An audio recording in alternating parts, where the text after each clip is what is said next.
let's look at another example to determine normality of a data set here. Now, this is about a Baseball Hall of Famer, Bill Mazeroski. They want to know if the data is normally distributed. So we have our data here. Unfortunately, in this case, it's not written in order. We can do that real quick. And then I have the classes and the frequency set up, because again, step one is to create this frequency table and histogram to kind of see if it looks like a normal distribution. So here's a histogram down here, and it really doesn't look like a normal distribution. So right off the bat, it's like, ooh, we better test this. This doesn't seem about right. It kind of goes up here, and kind of think our tail's going to be a little bit longer to the left. But let's go through the steps. We've created the frequency table and graphed it, step one. Step two is where we use Pearson's index.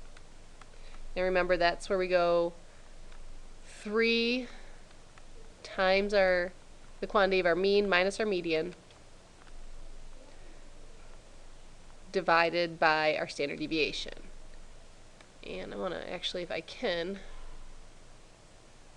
move this down.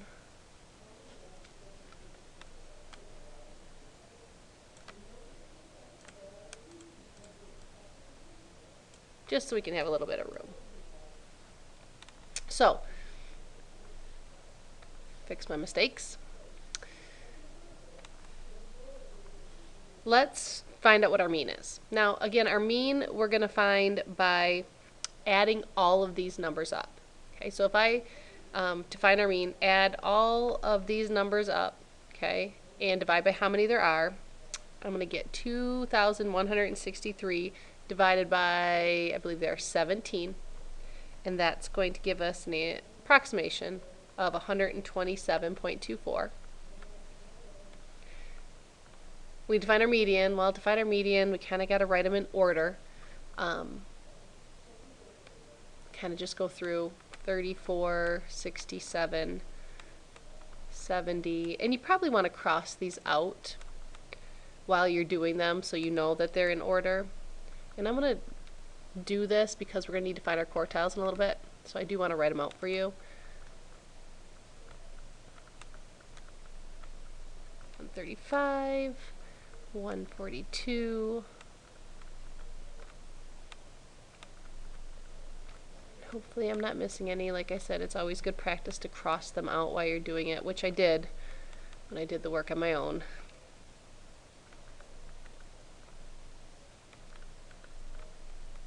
Couple 162s, and then a 163.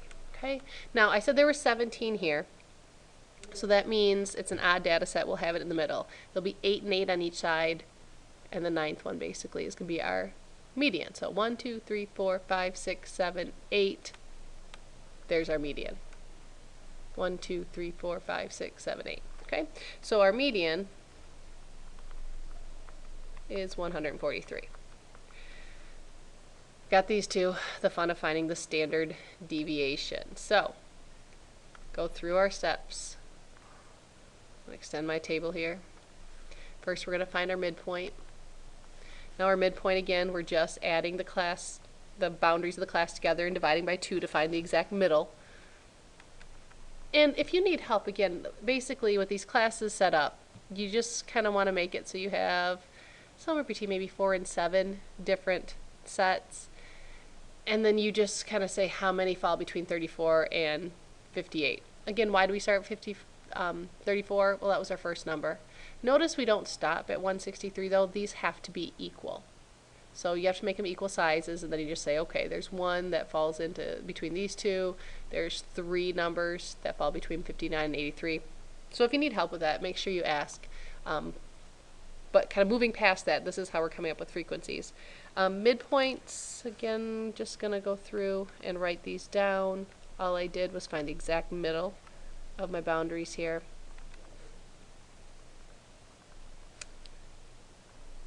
Okay, and I did say there were 17 total, so I'll write that down. 2 columns now. We're going to find our frequencies times our midpoint. So 1 times 46 is 46. 3 times 71 is going to be 213 0 times 96 is 0. 242, 1022, and 684. And if I add all of those up, actually erase, oops, move that down a little bit so we don't get confused. If I add all these up, because we eventually want the summation, that's 2,207. And then we're going to do the frequencies times the square of our medians. I'm sorry, the square of our midpoints. So I'm going to go 1 times 46 squared. 2,116. 3 times 71 squared. 15,123. It's still going to be 0. And hopefully you get the idea or remember how to do all of this fun stuff.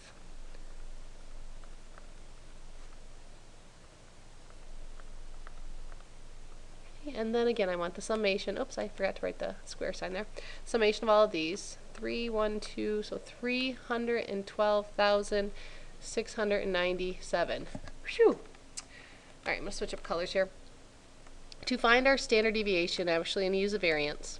We're going to take our frequency, okay, times the summation of, sorry, not our frequency, our total number of pieces of data here. Our frequencies times the square of our midpoints, and then I'm going to subtract off the frequencies times the midpoints squared, that's a squared there, and divide that by our number of values, and then times our number of values minus 1. So we had 17 values. This first column here, that's this number, okay? Because again, we squared all of these down. 312,697. Sorry, this is little and sloppy. And then we're going to take the summation, this one here, 2,207, and square it. 2,207 and square it. And then we have 17 values, so I'm going to go 17 times 16. You do all of that, remember what that gives us is our variance. And it's going to be approximately equal to 1,636 and some decimals. Take the square root, and we get about 40.44, give or take. There's a little bit of rounding error in there.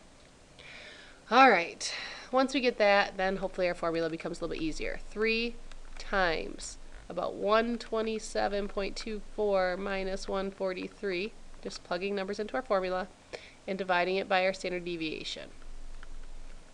And that's going to work out to be about negative 1.17. Now, what does Pearson's index tell us? If it's less than negative 1, or if it's greater than 1, it's significantly skewed. And since this is less actually than negative 1, we're going to say that this is significantly, if I can spell it correctly, skewed. And it's actually significantly skewed to the left. But again, if you can just focus on it being skewed, knowing that it's outside that range from negative 1 to 1, that's what we're going after. Alright, so kind of seeing a trend here, but let's practice and find our last step. Step 1, frequency table, histogram. Step 2, Pearson's index. Step 3, check for outliers. And if possible, I'm going to try to copy these. Get rid of this here. Remember what we need to do to check for outliers. So this is step 3.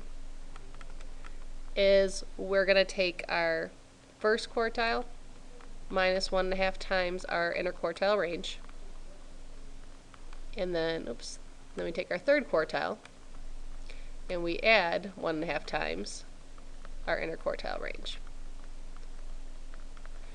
Finding our quartiles, remember what we're actually doing is we're breaking the data up into 4 parts, okay? We broke it up into 2 pieces. Now let's break those 2 pieces up. Now there's 1, 2, 3, 4, 5, 6, 7, 8 pieces of data. So our median, our quartile 1, median of the lower half is going to fall between the, after 4, basically. we'll break it up into two groups. So 1, 2, 3, 4. Our median is going to fall right in between 81 and 112. So you add these two together and divide by 2, and you get 96.5. So there's quartile 1. And do the same thing over here. Right after 152 here is going to be our second one. And that's going to be 155.5. That's quartile 3. And our interquartile range then, we'll just subtract them. And get 59. So then we just plug things in. 96.5 minus 1.5 times 59, which equals 8. And then 155.5 plus 1.5 times 59 equals 244. So we're basically looking for our numbers to fall between 8 and 244. Since they're in order, we can see that they do, and that there are no outliers. Remember, if there is 2 or more outliers, then we have some concerns about being normally distributed. Whew. All of that, okay? We can kind of say that this one is basically negatively skewed, okay, or skewed to the left. Even though there was no outliers, we still saw that it was skewed to the left, and we could kind of see that from our histogram.